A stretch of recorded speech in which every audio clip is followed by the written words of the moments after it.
had a strange feeling about the missing passenger and casually brought it up, asking the flight attendant where the other man in first class had gone. She looked at him like she didn't know what he was talking about. He gave her the full details about seeing the passenger on board when he first arrived, and the flight attendant reiterated that there hadn't been any passengers loaded before him, and no one with first-class tickets. That's when the flight attendant laughed nervously and said, "He wasn't a ghost, was he?" My husband didn't answer her question, and they dropped it pretty quickly. He told me, "That kind of talk, especially on the job, can get you grounded quicker than showing up drunk." According to my husband, airplane hauntings are a common occurrence and are experienced more by the people who work in the industry because that's their daily environment.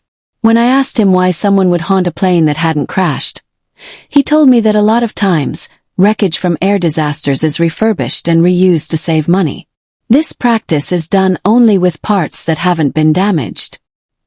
He says airplane hauntings are talked about in hushed tones among the inner circle, but pilots and crew never report anything because their credibility and fitness for work could be called into question.